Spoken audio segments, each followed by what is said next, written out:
ప్రతి వాడికి ఓ one side love story ఉంటుంది. నమ్మరా? సర్లేండి, కొంతమందికి ఉందనుకుందాం.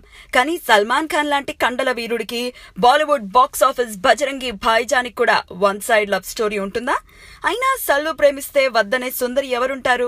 అఫ్ కోర్స్ ఇప్పుడైతే సల్మాన్ ప్రపోజ్ చేస్తే ఎగిరి గంతేసి ఒప్పుకోవడానికి లక్షల మంది అమ్మాయిలు క్యూలో ఉన్నారు. కానీ మనోడు 16 ఏళ్ల టీనేజ్ లో ఉన్నప్పుడు అంత సీన్ లేదు కదా.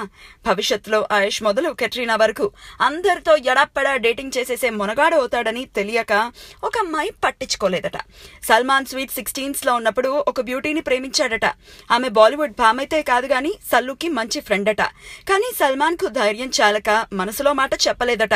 ఆమె కూడా సల్మాన్ ప్రేమ సంగతి తెలుసో తెలియకో ఖాన్ సాబ్ ని పట్టించుకోలేదట. సల్మాన్ ఫ్రెండ్స్ లోనే 2-3 డేటింగ్ కూడా చేసిందట. అప్పుడు తన వన్ సైడ్ లవర్ సల్మాన్ తెగ బాధపడిపోయేవాడట. అయినా కూడా నోరు తెరిచి చెప్పనే లేదట. ఫైనల్ గా సల్మాన్ ని అతని ఫ్రెండ్స్ ని ఎవరిని పెళ్లి చేసుకుని ఆ డ్రీమ్ గర్ల్ మరెవరినో చేసుకుని వెళ్లిపోయిందట. సంగీత బిజ్లానీ, ఐశ్వర్య రాయ్, కెట్రీనా కైఫ్ ఎక్సెట్రా ఎక్సెట్రా ఇలా బోలెడు మందితో ఆఫ్ స్క్రీన్ రొమాన్స్ నడిపిన సల్మాన్ తన మొట్టమొదటి లవ్ కి మాత్రం ప్రపోజ్ కూడా చేయలేకపోయాడు.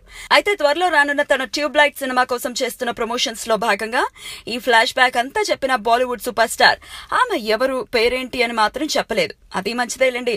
పాపం ఆవిడ ఈ పాటకే సల్మాన్ తో సమానంగా 50 ఏళ్ల వయసుకొచ్చి మనవాళ్లతో ఆడుకుంటూ ఉండొచ్చు. మనోడు అనవసరంగా ఆమె ఎవరో చెప్పేసి ఇబ్బంది పెట్టకూడదు కదా.